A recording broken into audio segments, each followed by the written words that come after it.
اسدالدین اویسی نے ہمایوں کبیر سے اتحاد توڑ دیا، تنہا الیکشن لڑنے کا فیصلہ۔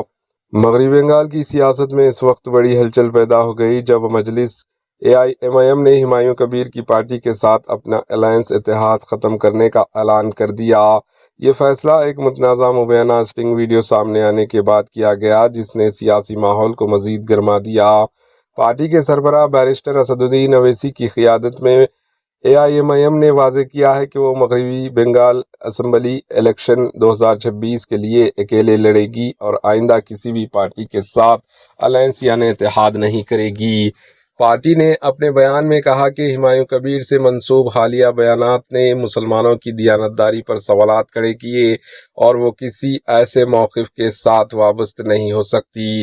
یہ پیش رفت ایسے وقت میں سامنے آئی ہے جب ترنمول کانگریس TMC کی جانب سے جاری کیے گئے ایک مبینہ سٹنگ ویڈیو میں ہمایوں کبیر کو BJP کے رہنماؤں سے 1000 کروڑ روپے کے مبینہ سود پر گفتگو کرتے ہوئے دکھایا گیا۔ تاہم اس ویڈیو کی آزادانہ تصدیق نہیں ہو سکی جبکہ کبیر نے اسے مصنوعی ذہنیت یعنی AI سے تیار کردہ قرار دیتے ہوئے الزامات کو مسترد کر دیا۔ بیرسٹر اویسی نے بنگال میں اپنی انتخابی مہم کو بھی کینسل کر دی جہاں وہ کبیر کے ساتھ مشترکہ جلسوں میں شرکت کرنے والے تھے۔ یہ جلسے بیربھوم، آنسول اور کولکتہ میں ہونے تھے۔ AIMIM نے اپنے بیان میں کہا کہ بنگال کے مسلمان سب سے زیادہ پسماندہ اور نظر انداز شدہ برادریوں میں شامل ہے اور انہیں ایک آزاد سیاسی آواز دینے کے لیے پارٹی تنہا میدان میں اترے گی۔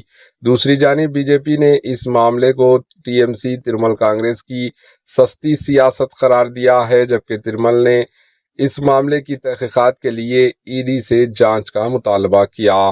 Bureau report AHN news. AHN news کے YouTube چینل کو سبسکرائب کریں اور بیل آئیکن کو دبانا نہ بھولیں تاکہ آپ کو ہر نئی آنے والی ویڈیو کا نوٹیفیکیشن بر وقت مل سکے۔